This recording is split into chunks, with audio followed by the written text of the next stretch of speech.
Welcome to the very first edition of the London Politica podcast, where we join industry thought leaders and experts to uncover the nexus of politics, markets, and society. My name is Manas Chavla, and I'm incredibly excited to be joined by Klisman Murati.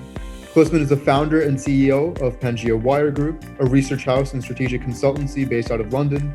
He also appears frequently on Al Jazeera, BBC, and RT, presenting his unique take on all sorts of geopolitical developments. Klisman, it's so wonderful to have you. Pleasure to be here, Manas. Klisman, I want to start off by exploring your overarching narrative, because Ian Bremmer, the president of Eurasia Group, pioneered this very famous idea of a G0 world, essentially the idea that we're currently in a moment of geopolitical recession, and that's been triggered by the United States taking a step back in world affairs. And quite notably, you disagree with that narrative. You have a different take on the world. Tell me more about that. Yeah, I do. I know Ian Bremmer well. His work is something which, in my studies, I grew up studying his works. But his assumption, I think, is very US-centric. His basic theory is that the reason why the world is so geopolitically active is because somehow America is taking a back seat in world affairs, which is allowing pockets of vacuums of power to emerge. And this is causing powers which wouldn't have been active in specific parts of the world now being more active because the US is no longer active in that part of the world. But that is a very false assumption, first because it gives too much importance to the power and the influence of the United States in all corners of the world. And second, it doesn't take into account the concept that we developed, which is a nation's centers of powers are developing. Now, this is what's breakthrough about the work that we do, is that although the US is important, it's important not because it's magically more powerful than anyone else. It's important because it has developed on all six axes of what we call the centers of power. So there are certain things which nations develop, and these aren't only specific to nations, but principalities of the past, empires of the past, which are all based on these six axioms of power, which allow it to be a very powerful player in world affairs, which include things like its military balance, its active consumer market, its technological leadership, its geostrategic positioning, where it's located on the map and how it takes advantage of choke points, and its size and its access to the sea, and how many seas and oceans it has access to, etc. How many enemies and friends it has around it. So these are many things that are constantly evolving organically. And the US, since after the fall of the USSR, was the undisputed military power of the world. And it developed its COPs faster than anyone else and had that time frame to develop. Before the US, it was the European empires which also had very powerful COPs, which is why we saw the empires of Britain, of France, of Spain, of Portugal, etc. being so powerful on the world stage because they developed these COPs. But after World War II, the majority, if not all, European powers were completely, cut from their throne because of the sheer damage that happened after the two world wars. That the US was the only nation which had the time from the end of the Cold War until now to develop on all these six sides, which is why it's so powerful. But as time passes, other nations around the world will have the time to also develop their centers of power, which will then allow them to have a much larger voice in world affairs, which will then allow them to, throw their weight around, I guess, a little bit more, because they have more of an income coming into their country, because they're spending more money on defense, because their GDP is rising, because their actual middle class is growing, which means, companies want to sell into that market a lot more, which is why they then have the ability to use tariffs on other nations, which is making the World Trade Organization much more of a hotbed of dispute. So this is why nations are growing, and this is why geopolitics is becoming more of an issue. We have parts of the world where before, let's say in the Middle East, where again, the UK and France were the dominant players. And then afterwards, we saw the nations of the Middle East grow in their power, meaning their GDP rose. Countries like Saudi Arabia and the GCC became more powerful because they managed to use their oil income to then spend money on defense, spend money on developing their active consumer market, spending money, and also their ambitions also grow once you have this developing. So when your ambitions grow, your ability is your ambitions, I think, are based on your ability and your resources. And if that's plentiful, then you have more of a voice and you get more brave when it comes time. Well, I guess not brave, but you get more ambitious when it comes time to international affairs. And also, as the nations become weaker, you have a weaker voice in international affairs also. So that's how it moves organically. So saying that, yes, we are living in a somewhat G0 world or a unipolar world or more multipolar world, but that's not because the US is saying, hey guys, you guys can have more of the pie. The pie is growing, which is why people can take more slices as opposed to the US taking a smaller slice. That's the way that we like to portray it. And seeing it from that angle, you have a much better understanding of how the world is developing, and you have an appreciation for nations and their ability to also be self-actualized and have the ability to actually fulfill their agendas and create more ambitious agendas for themselves. Really fascinating. I mean, so you're looking at the world and thinking about all these systemic structural factors that work organically and that shape the world in the way that they do.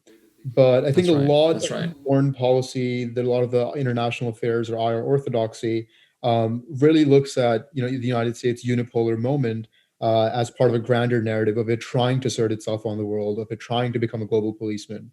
And particularly, I mean, I'm sure a lot of people listening to this are going to think back at the last 4 years of Donald Trump and think, the United States has definitely taken a step back in world affairs.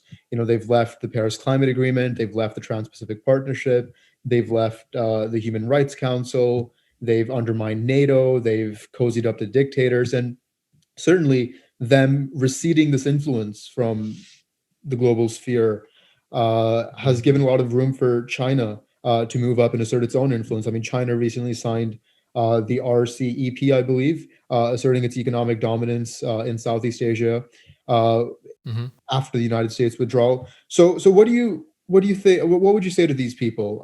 And what do you think is the impact of the United States withdrawing from some of these agreements, particularly in the context of Trump's presidency? That's a good question. I think the first thing I would say is you need to have a much longer appreciation for history. Because if you think US power and the US has really, in terms of nations, it hasn't really been around for a long time. And I compare this to China. Now, China as a ethno-nationalist body, I guess, has been around for the last 4,000 years. And we have the Warring States period, which one dynasty, for example, the Zhao dynasty, I believe, was around for around 700 years, which is a lot longer than the United States has been in existence. So when you look at IR theory, naturally, because the US plays such an important role now, and it has played a role in sort of this, I don't want to get conspiratorial, but this new world order that has come after World War II, with the founding of the World Bank, the IMF, and other Western institutions, that's where sort of history begins for these IR theorists. But looking at the world through that lens and focusing on America a lot, I guess it is warranted because they've played such an important role. But they've played an important role not because they're somehow magically a more powerful nation, but because they've developed on these, as I mentioned, these COPs a lot faster and at a speed a lot faster, and also more strength on all sides, which is why IR theorists put such an important role on the US. And naturally so. There was sort of an understanding after World War II that the US will provide the institutions, they'll provide the money, and also in response, Western institutions and governments will then be in alliance with these democratic principles that America reestablished or established more firmly in the world. And China has a different narrative, and their history is a lot longer. Also, Iran's history is a lot longer also, but Iran perhaps doesn't have the global ambition and the resources, let's say, to behave the same way that China has. But IR theories are important. I remember studying them when I was in university too. And they are interesting, but I think for what's actually happening in the world, they sometimes are disconnected to what's actually going on. And because a lot of these theorists, I like John D. Farron is a great example. I like his theories and a lot of others. But there's a lot of things that are happening in the world which these theories don't take into account. For example, the rapid rise of technological leadership and advancement isn't something which has been explored in these IR theories. They typically take hard power and diplomatic soft power as the basis for power. Whereas what we're saying is that power is based not only on how much guns you have and your voice on the international stage, but it's based on a lot more factors. And you need a multidisciplinary approach when approaching these complex issues, which currently at this moment in time, we don't see a lot of. which is worrying because if you are then educating the new generation of leaders on I believe, important but somehow outdated theories, then you're really not setting them up to understand the world in its complexity that we see today.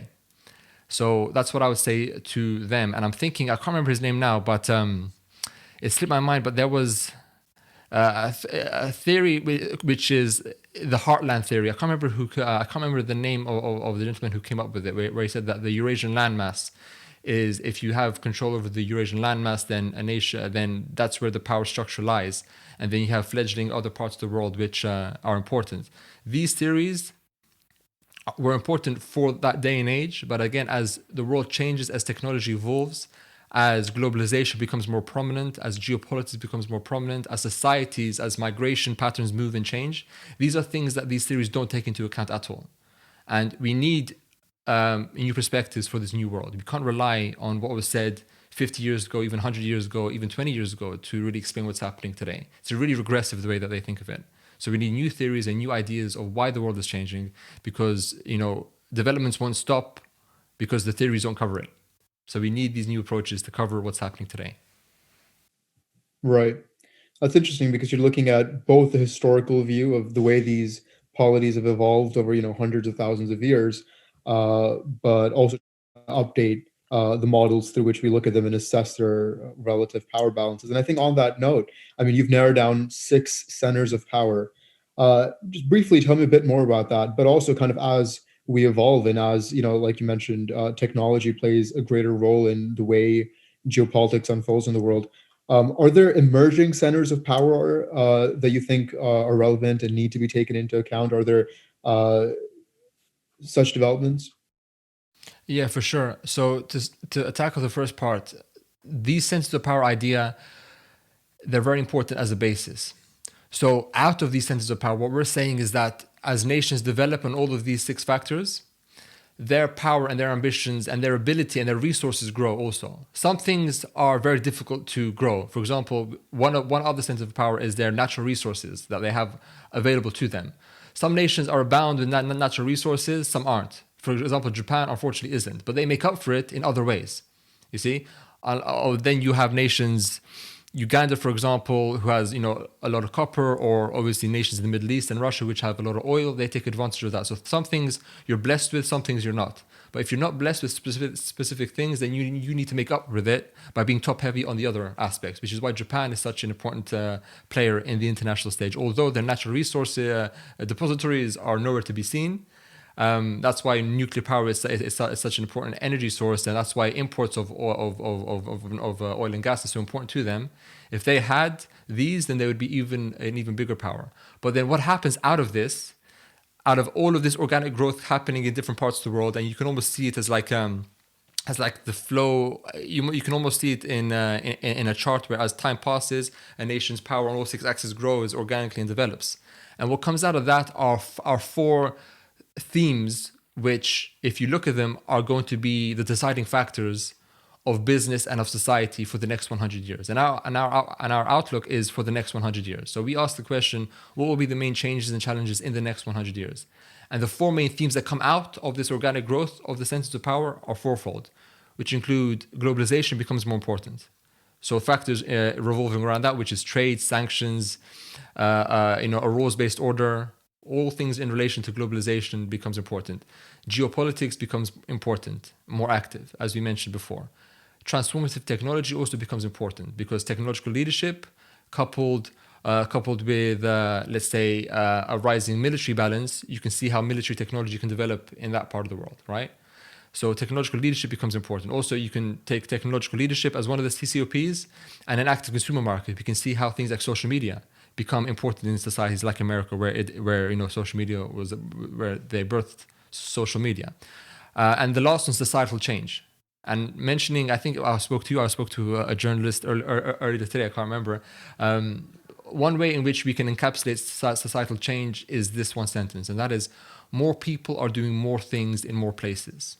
Now, if you take any societal issue, you can apply that axiom to it, and that will explain what's happening. For example, the rise of animosity of migration is because more people from more parts of the world are traveling to more other parts of the world, which is causing a lot of societal fracturing to happen, and a lot of pressure on public services, which is causing animosity from those who are probably disenfranchised before and now perceive themselves as being more disenfranchised.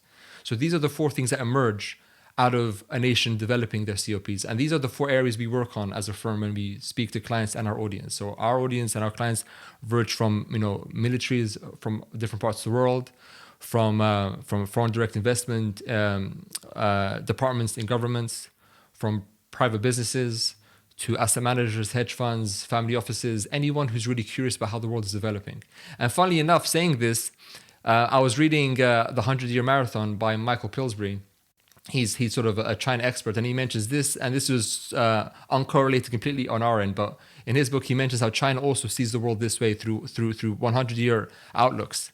And their outlook on the world is very, very, very, very long term, and they have similar concepts that we also have developed, organically separate from them, in how we see the world. And if nations across the world are going to develop, they need to understand how they develop on all these six areas. And talking about what parts of the world are developing, I think every part of the world is developing in different ways. In terms of technology, we have original power bases like the West, we have the United States, we have Europe, we have the UK. Although it's funny when you mention Europe and the UK, there's opinions on whether they should be clumped into one, but that's a conversation for a different time. Israel obviously is a massive player. China is a massive player. Japan is a massive player. I think what nations are doing now, depending on their resources, is that they're trying to develop their USPs in their own nation. So some nations are taking advantage of the fact that they have massive natural resources reserves, and they want companies to take advantage of that. Some nations may have more technological leadership and may have a population who are younger and who are more educated that they want to take advantage of. For example, nations in the Balkans have some of the highest youth populations in all of Europe. So they're taking advantage as best they can of their youth population to make their nation more attractive to different kinds of investments. So the key for nations now are to look at how you're developing on your COPs and to see what you can offer, what your nation can offer to outside and also internal investment to make your nation stand out more. A good example of this is within the GCC nations. You have much larger nations like Saudi Arabia who have a much larger military power than a nation like Qatar, right? But Qatar, due to its size, it's using its power in different ways to be a mediator between conflicts, more so than what Saudi Arabia can do. Because they're so big, they tend to be the weight on one side or the other. Let's say Saudi versus Iran, where Qatar can play a much smaller role and much more facilitative role. And they're using that to their advantage in different ways. So the key for nations for the next at least 50 years is to figure out what role you can play in your region and in the world, and what can you be amazing at. And it's when you become so meticulous about this is where you develop an offering that even your neighbors don't have or any other nation can't have, because you focused on what you're good at and you take advantage of that as best you can. Mm-hmm. And I find, one thing you said really surprising, which is that you take the 100-year outlook, right? Yeah. And that comes across as a surprise, especially in the political risk world, because at London Political, we do a lot of consulting work. And when we're talking to clients, generally, they're concerned about what's going to happen, by the next business cycle, or maybe what's going to happen by the next year, or, the next 4-year presidential term. But really, no one's thinking outside that, 4 or 5-year box. And lots of people might look at your 100-year outlook and say, maybe that's a little bit too ambitious. Anyone in 1921 might certainly not have been able to predict to any degree of accuracy, perhaps, the kind of world that we live in today that's, riddled by sort of a receding United States, rising centers of power elsewhere, a global pandemic. How do you square the two of those? Why do you have a focus on such a long-term horizon as opposed to a shorter one? Yeah, that's a good question, because we get asked this a lot as well. And no doubt having short-term goals is very important to any business or government looking to make change, for sure, because without these small-term, medium-term goals, you can't get anywhere. You can't have a macro goal without knowing how you're going to get there. But our point is that as a nation and as a company, you need to realize how much the importance that you have in such a globalized world. And if you have global ambitions, then your global ambitions can't only be projected the next 5 years out. Naturally, for governments, depending on the election cycle, that tends to be the case.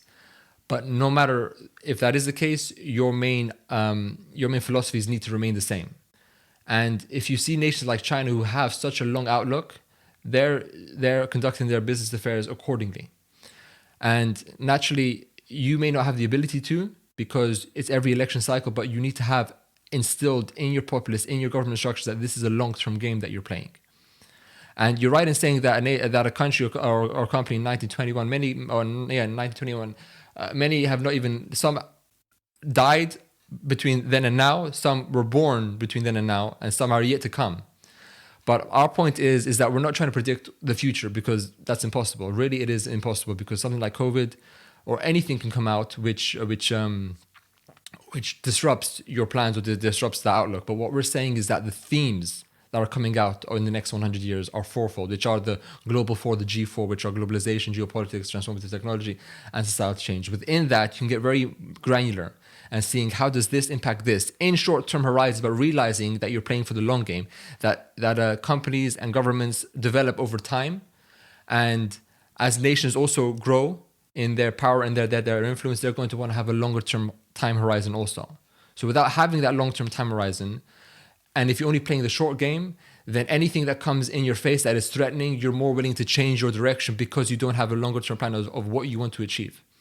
You know? And this isn't only the responsibility of the CEO or of the prime minister or the president, but this needs to be instilled within the different organs of government, within the different organs of companies, to say we may not be around for the next 100 years, but for sure, we are going to develop the technologies and the methodologies that will exist for a long time, because what we're trying to do is long term. If you look at different companies, well, we have perfect examples. And also, I think depends on the vision of the leader, and also depends on the vision and the history of the company.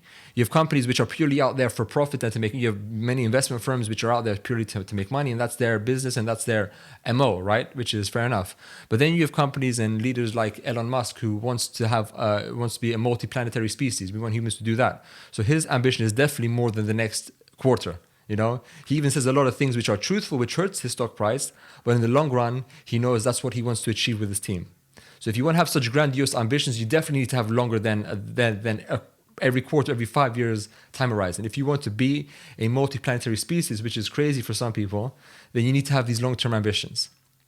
Obviously, you plan in the short term, but you need to realize what you're working towards.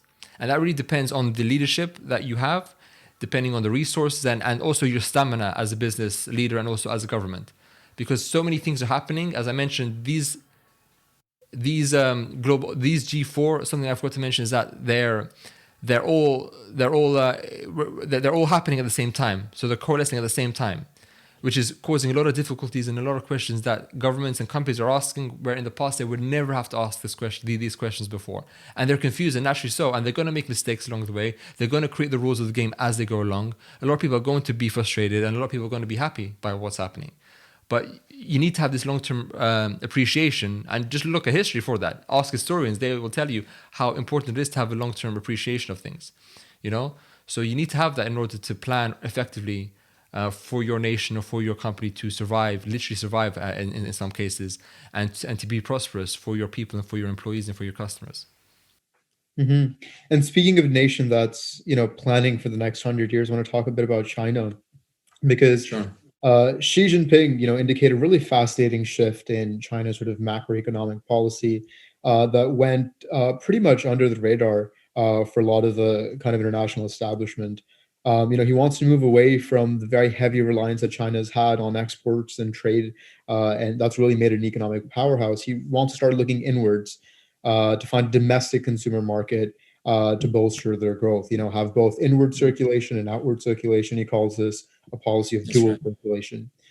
And I'm just wondering, as we see a rising China struggle for power, perhaps with a dominant United States, how do you think this policy of dual circulation, this pivot, is going to fit into the kind of geopolitical order that an increasingly powerful China wants to see in a post-US centric world? That's if they get their wish to be a post-US centered world. That's something which the US establishment now is thinking about how they can maintain this with buy-in from their allies also, because nothing happens without allies, without consensus in some way, shape or form. So now with China's rise, you're right in saying that the dual circulatory development model is part of their every 5 years they come up with again micro strategy every 5 years to get to their goal. And their main goal is by 2049, which is 100 years since the founding of communist China, to be a dominant or the dominant player in the world. That's an ambition that they've said outwardly. So every 5 years they plan on how to do this. And given the geopolitical tensions with Trump and also with COVID, their dual circulatory model was in response to this, which they're focusing on internal consumption and growth, and also independence of technological leadership and supply chains. That's what they really want to develop, because they realize that with COVID and with the changing political landscape, that they need to be more independent in growing and developing. A great example is their what's that? I can't remember the name now. Their not microprocessors, but I can't remember. It slips my mind. But there's a specific technology that goes into phones, into laptops. There's a circuit. I can't remember the name now, but they want to be independent in being able to manufacture this themselves. For example, when the issues with Huawei came out, especially in the UK, when they U-turned on using Huawei for the 5G infrastructure, companies like Huawei were sanctioned by the US and others, which means these technologies and these components couldn't get to China to be used in their circuit boards. And China needs to develop their own independence in this case if they are to develop their ambitions in the long run. So they definitely have a plan of action that they want to take. Naturally, developing your plan of action takes cooperation, takes a responsive international players to make that happen for you, which is why the Belt and Road Initiative is so important for them. At least in their idea, they want to develop these supply chains and these routes in order to develop secure markets for food, agricultural, natural resources, so they have these supplies coming back to their country. Because you may not know this, but food supply, food shortages is an important worry that China has, which is why Xi Jinping, when he came into office and throughout his tenure, which is a lifetime tenure now, I guess, made it imperative that food wastage shouldn't be a thing.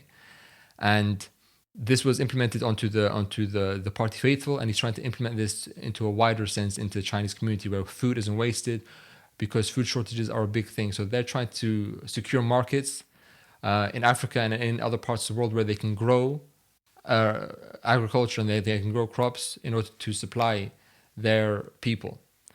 And it's really a fight between what China's ambitions are and whether they get them. And there's many different things that can happen along the way, which will stop that and which will slow that down, which will speed that up and which will hinder this ambition. So this is really a game of understanding what's happening in terms of what China's development plans are, and also to have insights which don't come from a Western perspective for a Western perspective. You need a Chinese perspective for a Western market. And that's what we did in our previous white paper, which we published on M&A and China, which is available on our website if you want, where you can read about the dual circulatory development model and what that means for M&A.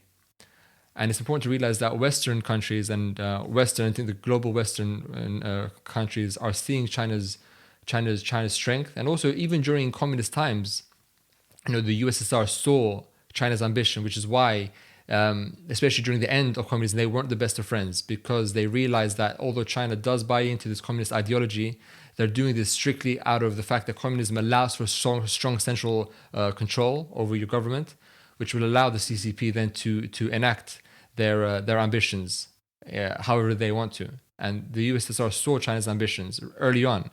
And the delicate dance between the USSR, China, and the US was one which is shrouded in mystery if you look at it from afar. But for sure, these were dances that were happening, and China played a very good game along the way to sort of convince the West that they were weak, they didn't have ambitions, they never wanted to be the center of attention, whereas their actions showed otherwise. They never really allowed their markets to open. Human rights was always an issue.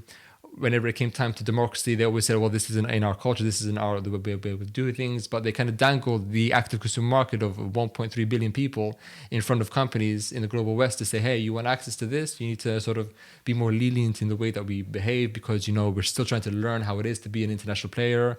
But they have ambitions behind that, which shows throughout their history. And they have lessons throughout the Warring States period in terms of tactics and stratagems that they use, and which they're implementing right now. And also, one last thing to mention about China is that people think that it's one homogeneous body. The CCP has one homogeneous viewpoint, but that's far from the truth. They have different factions within the party establishment. You have the Ying Pai, for example, which is more the hardliners. You have past leaders like Jiang Zemin, who still hold quite a lot of sway within the party. Hu Jintao also, which hold a lot of sway within the party, currently still in their factions. So it's far from being homogenous. But what China does, which is good, I guess, for them, is that they don't publicize or they don't air out their dirty laundry to the media in China or to the West to see how fractured they could be in different parts. So it remains homogenous from the outside, but internally there's a lot of developments that happen, a lot of people who have different points of view of how to approach, developments with the West from Mao's time till now, throughout the 5 leaderships that they've had with Mao. And this is consistently happening. And this is something that I don't think is understood as well from a Western audience, to realize that they don't have one aim and they're going towards it without sort of bends and turns along the way, which they take together. Right. And I mean, one country that, loves to sort of air its dirty laundry is the United States, because we're living in a very, very polarized moment right now. And there's not very much that Democrats and Republicans can see eye to eye on. But one really interesting area of mutual agreement is their kind of almost bipartisan hawkish policy on China. I mean, obviously they have intricacies to that, but it's very rare to see, both sides of the aisle agree on being tough on China and on this idea of kind of trying to reclaim dominance, particularly economic dominance. And I'm wondering, I mean, what do you think the next 4 years of Biden will bring for U.S.-China relations, especially in context of sort of macroeconomic situation that's unfolding? Manas, you're asking really good questions here. I'm really liking the questions.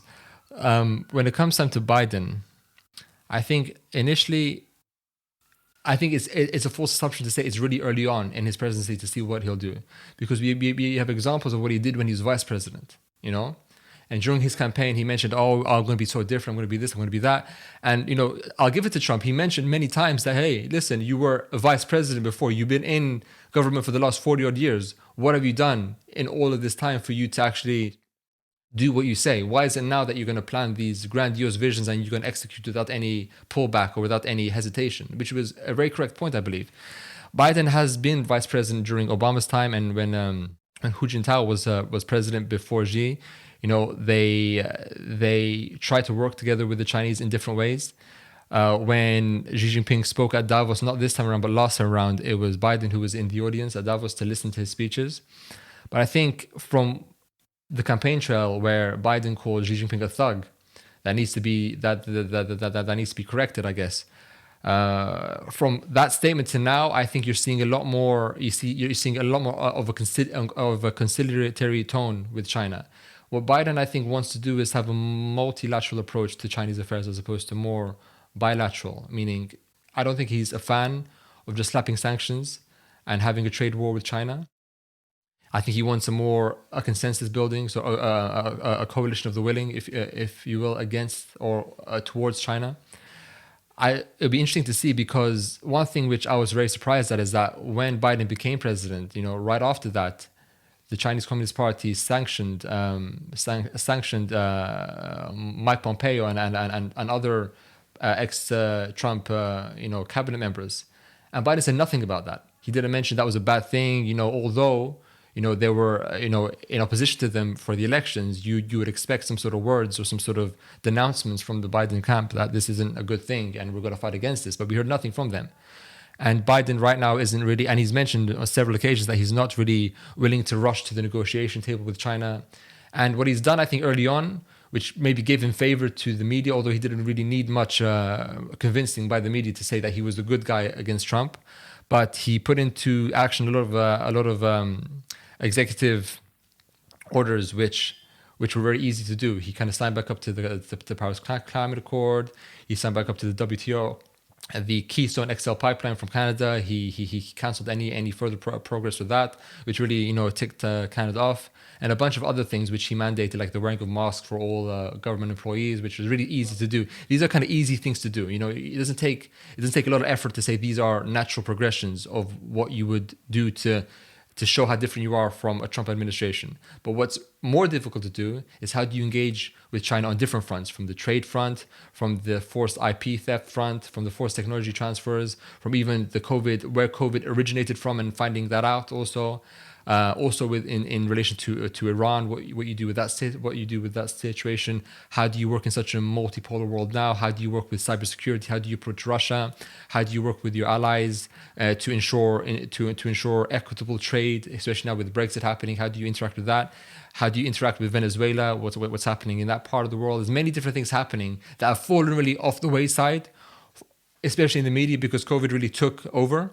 But you still have the issues in Hong Kong. You still have Belarus is still something that's happening. You see, movements in Russia now, where you have the opposition leader in jail and arrested, and all things are happening there. So many things are happening around the world. You have with the EU, with the Balkan nation accessions into the EU. What's going to happen with there? How does the United States play a role? Although Biden has got a history of working with Balkan nations, especially with Albania, how will he approach that situation? How do you approach the issues of human rights and Yemen in the Middle East? How do you approach Saudi Iran relations? So many things are happening that focusing only on US China is important, but he hasn't done anything in that case. And okay, we'll give him time to see what he does, but I wouldn't be surprised if he takes on similar approaches to Obama. And he has a very experienced team around him, I guess, which will direct him. But it's going to be interesting to see, but it definitely won't be the same approach that Trump took. And whether that's good or for bad, we'll see what happens with the result of his actions. Absolutely. Really quickly, I want to take us to a bit more of a distressing topic, shall we say, because one of the really kind of significant and fascinating consequences that you've outlined of the kind of geopolitical developments we've seen lately is the heightened risk of hybrid warfare. Yeah. So for those listening in the audience, I mean, hybrid warfare essentially is a combination of conventional warfare. That's the stuff that we've seen, for thousands of years. So that's the invading countries and sponsoring proxies, but a combination of that and newer forms of warfare, stuff like cyber attacks, stuff like currency manipulation that we've seen China do a lot of. So tell me a bit more about how we're going to see these newer forms of warfare unfold, particularly in 2021. I mean, we've already seen some glimpses of it in 2016 with the Russian hacks. Late last year when there were Russian hacks of the government and various government bodies. So how are we going to see this in 2021 unfold?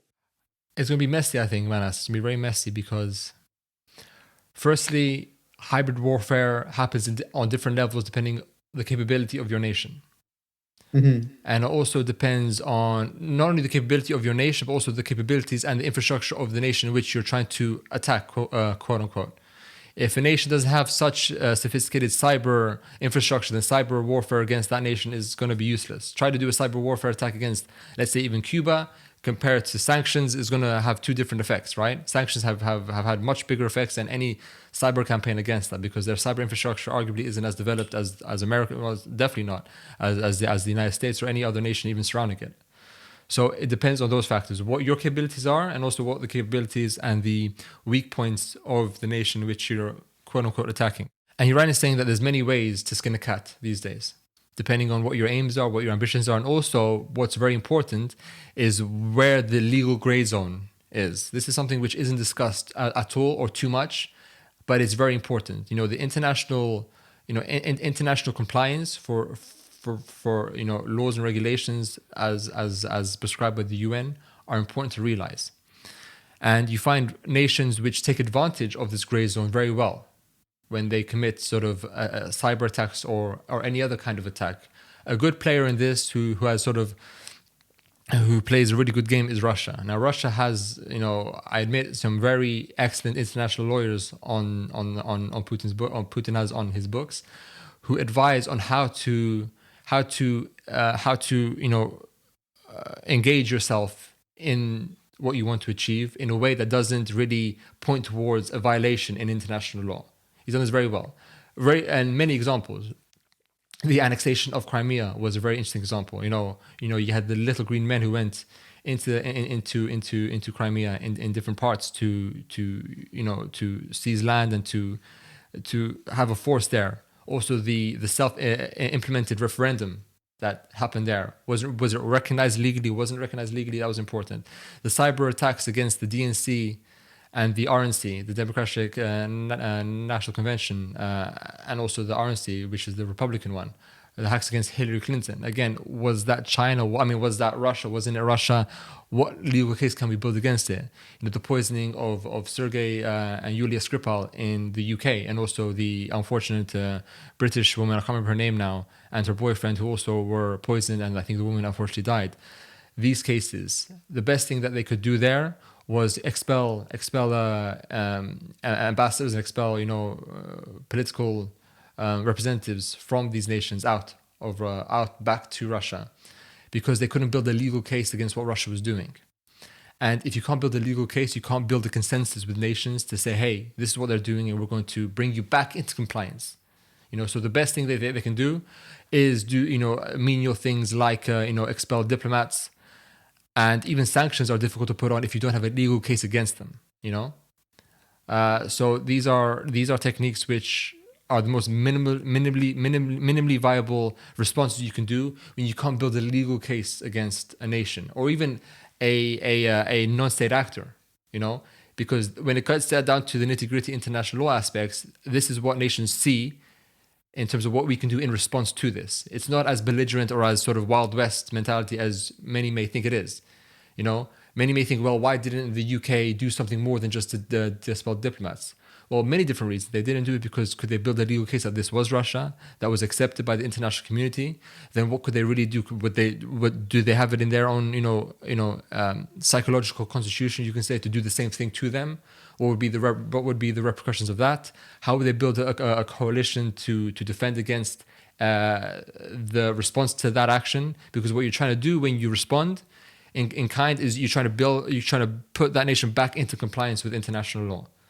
And it's very difficult, especially when you use currency, when you use these new things, which have a very legal gray zone. When it comes time to kinetic or more intrusive types of warfare, which cyber and others, assassinations of political enemies, although espionage isn't illegal within international law, which is interesting to actually mention. So these are things which nations are going to have to grapple with. And their ability to defend against this will depend, again, on their infrastructure, and also on who they're trying to and in the best case scenario, who they're trying to bring back into compliance. Because the aim of any nation isn't to do something illegally. Is if something happens illegally against you, you have the right to use means to bring that nation back into compliance. But it needs to be proportional. Again, what does proportionality mean? How do you assess that? That's all a conversation for their lawyers to handle in international courts if it gets to that stage. A lot of times it doesn't get to that stage because building a legal case against anyone is very difficult, especially when you have these gray zone tactics which are used by different players. But yeah, for sure, cyber, big thing. And also with cyber, the case is that so an enemy force would need to only find one weakness within your infrastructure to cause damage, whereas you need to make sure you're protected all 360 degrees consistently all the time. And if you ask, the cybersecurity professionals in the UK or in the US, they'll tell you that, many hundreds of times a day, you have, attacks from, belligerent powers or non-state actors against their systems on a daily basis. They're protecting against it. So this is only growing. And as cyber warfare becomes cheaper and more accessible, you'll see this developing more. We saw this, for example, with Estonia, where Russia attacked their cyber, and also Estonia is very much more, cyberly integrated, if that's even a word, for their government institutions, and you can do many things online where you can't do in other parts of the world. So Russia took advantage of that infrastructure by having non-state actors. There were actually documents, and there was actually a how-to guide to attack these infrastructures for cyber rebels to actually do this. So again, Russia can say, well, we didn't do this; these guys did it. So again, playing within the law is very, very, very, very, very, really 50 shades of grey, if you don't mind the pun, in international law. So this is what is really important to realize. If you're going to attempt to bring a nation back into compliance, or if you're attempting to right a wrong, then first of all, you need to find out what law was broken concretely for you to respond in kind with an international coalition, if that's what you feel is needed. And if those actors or if those partners decide to go in it with you. But if you don't have that, it's very difficult to build that case. And the response gets a lot weaker and a lot more diluted. Yeah. No, it's interesting you brought up Estonia, and have a kind of interesting anecdote to share about that. I mean, a couple of years ago, I met the former president of Estonia, former President Ilves, Mhm. and I mean, he's the one who kind of implemented a lot of the changes to get Estonia integrated into the cyber fold. Sure. And I think one of the questions, it was sort of a panel event at the University of Toronto. One of the questions that I asked him at the end was, it's increasingly being integrated into the cyber fold and everything's being digitized. I mean, you can do essentially avail any government services in Estonia digitally. Yeah, How is that going to factor into cyber warfare? I mean, like, the more dependent you are on, these networks, Yeah. doesn't that mean that if, one actor getting through your first line of defense means your entire system collapses? yeah, And his response was sort of just like, yeah, well, fair enough, but we just have to have better backups. I mean, it Mm. doesn't seem quite convincing that there's uh, too much of a robust, cyber defense policy in the West, particularly in Europe and the United States. I mean, NATO have tried to come up with something of a cyber Mm. command, but it's been very diluted. Uh, what role do you think these sort of multilateral institutions have to play in terms of coming up with sort of robust common cyber defense systems that can mitigate the massive risk of cyber yeah, warfare we see? yeah. So the way that we explain this is that as technology evolves, so does your power to wage warfare, and so does the idea of sovereignty also develop more in a more complex and sophisticated way. So when we were only land-based creatures as human beings, our main area of warfare was land. So cut the land down the middle, that's yours and that's mine. And the only way to have sovereignty over a land is either you discover it or you take it over, you know? So we waged warfare on land. As then we developed boats and we became seafaring creatures as us humans became, sovereignty then extended over the seas. So then we were able to have, gunboat diplomacy, as the Brits called it. And then as we developed airplanes, the military and defense and sovereignty, encapsulated the skies. And as then we developed more in our capabilities, cyber became part of our considerations, and also outer space became part of our considerations. And for a nation, sovereignty is the main idea that keeps a nation alive and together. So then sovereignty extended into the skies, in outer space, and also in the cyber realm. And the more advanced we become in our technologies, the more nations need to develop defenses against it. So it's a race to the top, not really to the bottom. It's a race to the more you develop, the more you need to protect against. You see? So it's almost like you have it's like, to make it as simple as possible, you can have sort of a normal sort of VW Polo car, and the insurance is going to be X. But let's say you upgrade to I don't know, to an Audi, your insurance grows. And then your considerations go, oh, what if it gets scratched? It's going to cost more, this and that. But then you're making more money, so you want to grow. You want to sort of show off how powerful you are. So then, okay, so we're going to put a new engine into there. Oh, then the insurance grows. Okay, so then insurance costs go up. But then everyone else is doing the same thing, so you need to continue. And then you upgrade to a Ferrari. Oh my gosh, then the costs go up even more. Then your considerations, where do I park it? Then you have to pay for parking. Then you have to have these expenses in mind. And then what? Then we need to have safe locks, because people steal cars and they do this. So the more you develop as a nation, technologically, the more considerations you need to have to find out how can these technological innovations be breached. And that's consistently what's been happening throughout human history. And it's become more prominent now because we have technology and we have communication where we can see this happening in real time. And governments then need to respond in real time to really assure the public, and also to assure their partners that they're doing the best they can, especially if you're a leader in your group of nations. And also innovations like NATO and the EU and other equivalents need to also respond in kind too, because just like I think it's Article 4 or Article 5 of the NATO treaty says attack against one nation is an attack against all. Like the Mighty Ducks kind of convention, that film, you attack one duck, you attack them all. So that's the mentality of it.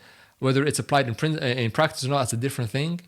But for sure, NATO, back in the day, the Warsaw Pact had the same issues depending on what technology they had. Each player has their own considerations. So as space becomes, and this is an area we work in a lot as well, when space becomes an arena for warfare, which it is, then how do we militarize space? That's definitely something that's definitely a conversation that people are having, and they've been having for a long time, since Reagan's Star Wars program until Trump's Space Force and everything in between. They've been talking about this, and they've been developing capabilities in outer space. And again, if you're like, for example, I was hosting a roundtable with different military bodies and different countries, and I won't mention the country now, but one nation which didn't really have any space infrastructure was attended the meeting, the roundtable which I gave, because they were curious to find out how they could use it. And again, using the societal change principle, more people are doing more things in more places. More nations want to develop more space capability in space. But then the issue is that space is becoming more congested now. Space debris is becoming an issue. And space situational awareness is becoming more important, because hardware is what exists in space. It's not like software, like cyber, where software changes on a daily basis and the actual infrastructure is there, right? That you don't really need to build too much upon. You have the internet cables that go under oceans, which are developed, but software is what the main factor X is. But for outer space, is hardware, it's satellites, it's actual things in outer space. The ISS, astronauts. These are things that actually are there. And real estate in outer space is expensive and it's finite. You can't then cut down some trees and build more space infrastructure. It's only finite. Low Earth orbit, many of these things you can't get more of. So this is where the conversations become a lot more important when we develop our technological abilities. And this is only going to continue as more capabilities grow. For innovation purposes, they can also be taken advantage of. Very simple examples was Facebook. Did Facebook ever think in the beginning that we are going to be the center of controversy for the ransoming of democracy? Not in their wildest dreams. They were there as a student company, to connect with friends, and the way they were funding that is by selling ads, right? That was their main, business plan. But then as it developed, as more people started to use it, as it became a platform for people's voices, nations and companies and others saw a way of using this to their advantage. And we never know what the unintended consequences are for these technologies until they happen. And then that's when governments kick into action. But typically they're very slow to act. And also one last thing, I think it's a fallacy to say that technology is developing faster than law, right? Because with the advent of outer space and cyber, you can see how current existing laws can be very flexible to encompass these new technologies. And it's not as archaic as one may think it is. That's what we thought even when I was a long time ago doing research in this. I thought, well, how are laws even keeping up to date with what's happening? But you realize very fast that laws are more flexible and more comprehensive than you may think. International lawyers are very smart people, and they're able to encompass it if it's necessary and if it's important. And this is what's been happening with outer space, with cyber, and etc. So that's my 2 cents on that. Very fascinating. I want to take this discussion about technology to the space that both of us work in, think about 24/7, the political risk industry, because we've seen a lot of integration recently of technology, of artificial intelligence into the way that companies do political risk. It's still a pretty 90s type industry where we rely a lot on human intelligence, we rely a lot on armchair experts, but increasingly, we're seeing all these companies pop up that have a heavy reliance on AI to build models that predict and forecast geopolitical developments. What's your take on that? Do you think that's going to fundamentally change the way we analyze political risk, let's say over the next 10, 15 years? Yeah. There's many ways I can approach that, but I think it depends on a few factors. First, any technology that purports to predict anything, I think, is baloney. Because you can't tell me what's going to happen tomorrow in your own life. Yeah, as Manas working with London Politica, you can't tell me what exactly is going to happen minute by minute. And this is your one life. I can't tell you exactly what's going to happen. So what chance does an AI system have to predict what a whole nation is going to do, or a company involved in that nation? The complexities are so complex that building anything that predicts anything, especially in the political risk world, I've got a bridge to sell you in Brooklyn if you think that's possible. So I don't think anyone's trying to do that per se. And if they are, they must know something I don't, because it's very difficult. And I also believe their success in developing these systems also depend on the appreciation of companies and their appreciation of how important geopolitical risk actually is. because people get confused. There's political risk and there's geopolitical risk. Political risk is what happens within nations' borders, and geopolitical risk is when nations interact with each other. So even those who work in the field sometimes don't know the difference or get confused on and use both words interchangeably, but they're two different things. And you have naturally the bigger players who have been there for a long time, American players, which are only there because they were the first one into existence. But it depends on their clients' abilities to appreciate what's happening. And also I find being in this field, that many industries are now considering geopolitical risk, where in the past they wouldn't need to care less about it because of the way society has changed. A perfect example is the apparel sector or retail. Companies, big brand names who are selling into foreign markets now, because maybe this is a fact for many companies who, like Gap, I think is the Gap, for example, who produced a T-shirt of China and they didn't include Taiwan. It was like the outline, they didn't include Taiwan, and I think it was just an oversight. And the Chinese market and China, the CCP became very upset about it, and a lot of brand ambassadors cut ties. Chinese brand ambassadors cut ties with the brand. There's big boycotts of the brand, and this isn't only the Gap that's faced this, but many other companies which have faced these issues, whether it's branding like this or whether it's insensitive adverts or whatever. These things are now front and center of companies, and I think geopolitics is important, but it's not the only thing. It's a hybrid thing. This is why the G4 is so important. It's more geoeconomics, geopolitics, societal change. I don't think you can just sell geopolitics as a service anymore, because the world is so interconnected that geopolitics is probably one slice of the cake that you need to consider. So if you're saying geopolitics is all we do and that's all we know, it's great because you're honing into it, but there may be things that don't encompass geopolitics that your clients are going to ask you about. And if you don't know what to say, then your actual offering isn't as strong as what it would have been if you encapsulated more of it, which is why I think our approach is so unique, is because we're encompassing this. And also something that what we're doing is that we are actually in the process of developing the world's first global power index, which explores a nation on these COPs and how they develop, which is going to be then turned into a software that clients can use, that can be changed and used by our clients to understand how nations are developing, not only isolated within themselves, which is what many geopolitical risk firms do. They just look at it and they have country risk reports. Now you tell me, if you as a person, man, has developed not only by your own growth, you have people in your life that made you who you are today. That's the same as a nation. A nation has foreign direct investors, they have allies, they have foes, they have the populace, which is an aspect of their development. And if you only look within a nation's borders and cut everything else out, then you're really blinding yourself when you're walking into this. And that's not as valuable as having an approach which encapsulates how the world is changing in real time. That's where the value is. And if you can make it more software oriented, that's a plus. But this, you need to do it in a way that doesn't say we have the magic ball which can predict things, because very quickly people may be intrigued. You may get a few clients out of it, but when they see that it's not doing its job, you lose your reputation, and your solutions take time to then reimagine, because you already came into it with a perception that you have the magic formula. Anyone's trying to sell you magic formula is selling you snake oil. And for sure, companies now, which may not have geopolitics at the front of their mind, as I mentioned, apparel and others, will not be able to see this straight away. But companies and industries like oil and gas, for example, which are born into geopolitical chaos. It reminds you of that Batman quote with Bane, where Bane says to Batman, "Oh, you just trained in the dark. I was born in the dark. I was trained not seeing anything." That's kind of the case of oil and gas companies. They always operated in very high risk areas, emerging market areas, and they, by their business model, they needed to be more aware of how geopolitics impacts their businesses. But as technology develops, fintechs, medtech, legal tech, apparel, as I mentioned, retail, selling things like skincare, something as doesn't come to mind straight away as this, L'Oreal, all these different companies and these kinds of industries, when they go into these markets, they really need to be aware of not only the geopolitical situation, but how they're perceived in these parts of the world. Disney is a great example, and their kind of mishaps in China with the Mulan film. You can your audience can do their research into that, how it was a big misstep.